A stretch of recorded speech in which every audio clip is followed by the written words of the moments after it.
So after the 1 week break, Angels of Death episode 13 has arrived, and this episode fleshes out exactly what happened with Rachel's past, and for the most part, most of what I was predicting and making theories about came true, except for one thing that I wasn't really anticipating, and that was how much Danny was kind of being this reinforcement factor on Rachel acting in horrible ways. But using the Bible as a coping mechanism, that was something I mentioned a couple episodes back. The idea that her father killed her mother, and there was a horrible family situation there, Rachel kills her father, things like that. And for the most part, it functioned in a way that I was predicting, so it didn't come as much of a surprise, but I really do like how they directed it, how they fleshed it out, as how I thought it would go down in my head was a bit different than what we got, and I thought what we got was actually a really solid episode. I didn't expect her to be patching up dead puppies, killing animals, and making them perfect, making them her own. She's very possessive, but when you live in a household where your father is a drunk who physically and mentally abuses your mother to the point where she is insane, and then hurts you back because she doesn't have the ability to hurt the one who's hurting her, I understand why a little girl would go a little insane, and what she needs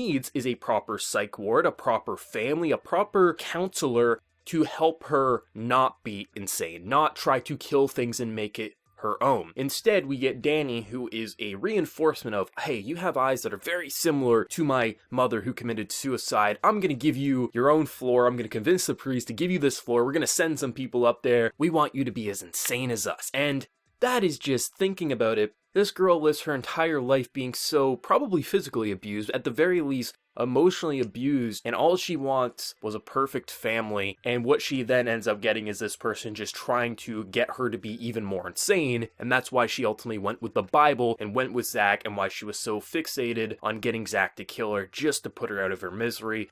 I totally understand where Rachel is coming from, and I still disagree with the people trying to tell me that I was going to be like, oh my god, Rachel's the most evil person in this building. I had so many comments say that. No, Rachel is, I just feel so sorry for her, honestly. Like, I don't know if she deserves to be redeemed or not, but at the very least, I'd like to see her go to a proper psych ward and have them evaluate her psyche and determine, is she able to go into society after years and years of therapy? It was so heartbreaking to see this, and I really like how they directed it, starting off with the camera that Danny's filling himself, watching, just talking to Rachel, things like that, how they were directing the camera angles, and how just emotionless and deadpan Rachel was in these scenes. I thought really sold just how isolated and broken she was as a character, and just how horrible it is for her to live such a tragic life, how they were directing just the demonic laugh from her father. Now, I haven't really been a huge fan of Zach's kind of demonic laugh, but for having someone who's clearly so drunk and just in his own zone, I actually thought the over-the-top laugh worked for an abusive father and also an abusive mother. Like, I think the way the insanity was being portrayed by them, that actually worked because of the situation they were in, and just seeing how he was abusing the mother, how the mother was going to kill the father, and then Rachel walked up and then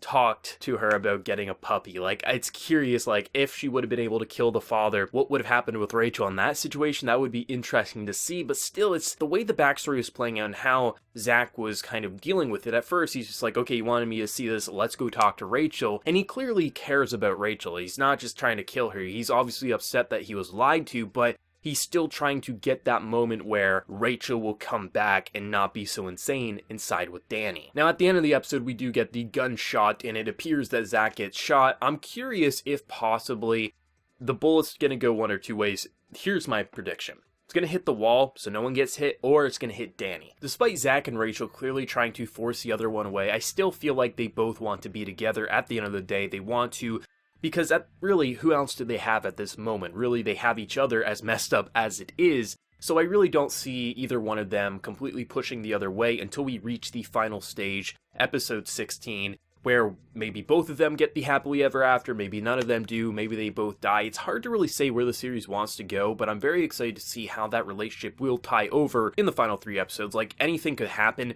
but I don't think Zach is dying next episode. I think that's clear as day, especially because we do have a few episodes left. It doesn't make sense for her to shoot Zach in the head, maybe the chest, maybe the leg, something like that. I could see that happening, but past that, I have no idea. But something I appreciate with Angels of Death is, in the beginning stages, it was a fun anime, but I am glad it developed into something with an actual character arc and backstory, with some solid writing all around. Maybe it's not blowing me away like some of my all-time favorites, but it's something I can appreciate and enjoy and even respect to a certain degree, that Rachel and Zach's relationship had some substance here, had some meat, had some emotional weight to it, and how this is going to flesh out over its final few episodes is going to be really good. I think the directing is the thing that's kept me here from episode 1 up to episode 13, and I think that's going to keep me there till episode 16, but I still really appreciate the fact that even though the directing and kind of the overall presentation to its world is what originally kept me here, the characters are also a really nice added layer that makes me respect this series a whole lot. My neighbors have some chainsaw guy over there cutting up a tree just when I'm trying to record a video, right? It's like, why can't they just let me make my videos in peace? Like I was saying here, I really just enjoy how these characters have evolved, how they've been growing.